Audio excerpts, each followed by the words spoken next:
रसिकता का आचार। भक्ति संप्रदायों के आचार का क्षेत्र व्यापक है। उनमें समस्त वर्णाश्रम धर्मों की मान्यता है। पुराण शास्त्रों का प्रतिपादन है। वैदिक तांत्रिक क्रियाओं की उनमें उपासनागत स्वीकृति है। प्रत्येक संप्रदाय का आधार कोई न कोई एक वैदिक दर्शन है। उनमें निश्चित विधि निषेध भी है।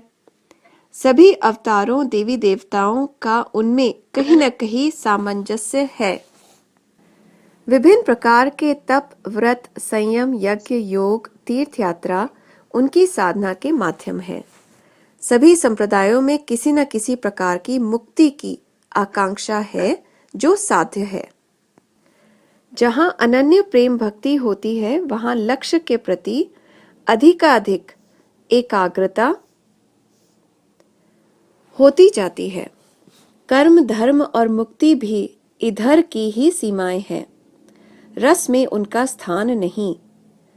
कर्म, धर्म, मुक्ति, भुक्ति इति मर्जादहि को टरी है।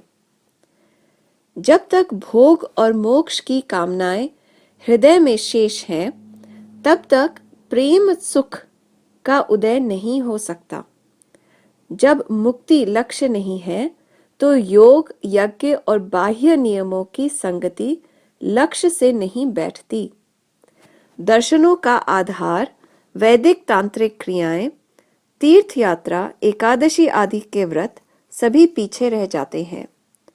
जैसा देव, वैसी उनकी पूजा के न्याय से पितरों को पिंड, हरि को पान कपूर, देवी को तीतर, बकरा तथा शंकर को आक धतूरा प्रिय है।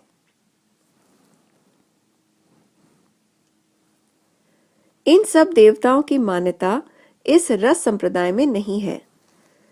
तीर्थ इसलिए नहीं है कि इस संप्रदाय में प्रिया प्रीतम का निज धाम श्री वृंदावन ही है, अन्यत्र नहीं। अन्य तीर्थ इस नित्य विहार उपासना में समाते ही नहीं। एकादशी व्रत वैष्णवों में प्रचलित है, परंतु इस संप्रदाय में महाप्रसाद की महिमा इतनी अधिक है कि उसके सामने सहस्त्रों व्रत न्यौछावर है। यहाँ दृष्टि यह नहीं है कि व्रत, तप, योग, यज्ञ में हमें क्या फल प्राप्त होगा। दृष्टि यह है कि हमारे प्रत्येक कार्य से हमारे आराध्य प्रिया प्रीतम को सुख मिलेगा या नहीं। उनकी सेवा बड़ी कोमल है। अतः हृदय की कोमलता बनाए रखते हुए भजन या रस भजन ही इस संप्रदाय का सबसे बड़ा आचार है। भजन भी केवल बाहरी नहीं, अपने इष्ट पर अनन्य विश्वास और निरंतर उनकी लीलाओं का रस में ध्यान ही भजन है। आचार की अपनी भूमिकाएं होती हैं। प्रत्येक व्यक्ति जो साधना में प्रविष्ट होता है, सहसा रस भजन की अंतिम दशा तक नहीं पहुंच पाता। वैसे तो इस संप्रदाय के रसिकों का विश्वास है कि जिनके संस्कार दृढ़ होते हैं और जिन पर सहचरी कृपा करती हैं, वे सहज ही भजन में ऊंची से ऊंची स्थिति प्राप्त कर लेते हैं। फिर भी सामान्य साधक के लिए भगवत रसिक जी ने सामान्यतः क्रमबद्ध आचार का कथन किया है।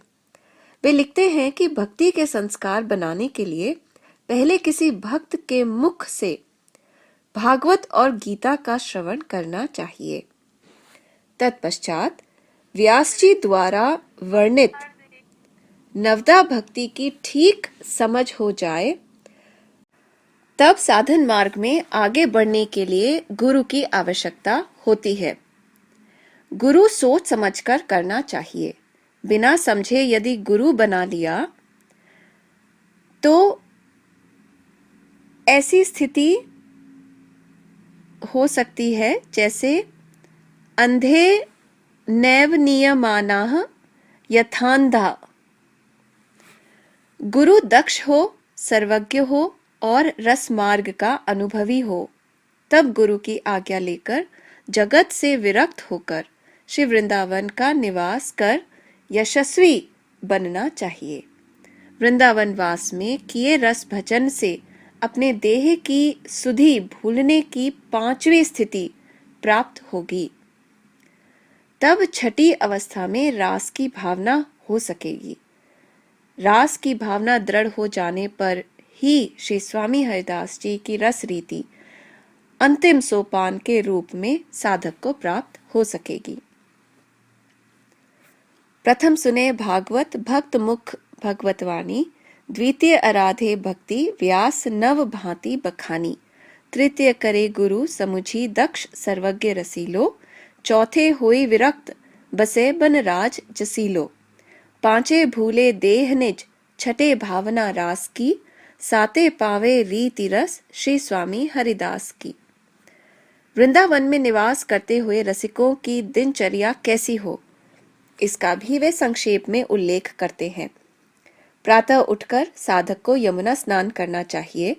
तत्पश्चात प्रिया प्रीतम की नित्य केली स्थली निधिवन को दंडवत करने के उपरांत श्री स्वामी हरिदास जी महाराज के प्राण आराध्य ठाकुर श्री बांके बिहारी जी महाराज के दर्शन उत्कंठा पूर्वक करना आवश्यक है। तत्पश्चात किसी उपाधि रहित स्वच्छ स्थान में बैठकर भावना में डूब जाए। जब क्षुधा जागृत हो तो घर घर से मधुकरी में प्रसाद लेकर उसे तृप्त कर ले। सदा ही रसिकों का संग करना चाहिए और संग्रह के नाम पर केवल मृतिका पात्र, करुआ और वस्त्र के रूप में फटे कपड़े की गूदड़ी मात्र इतना ही अपने पास रखे। इस प्रकार शाम के रूप को आंखों में भरकर रसिक वृंदावन में विचरण करता रहे। भगवत रसिक जी ने रसिक के बाह्य आचार के रूप में योग्य गुरु की खोज, गुरु से प्राप्त वेशभूषा, गुदड़ी, करवा, वृंदावन वास, यमुना स्नान, श्री बिहारी जी का दर्शन, निधिवन की आराधना, सत्संग सेवा आदि का उल्लेख भली भांति किया है। नाम जप और वाणी पाठ भी इसी में जुड़े हैं।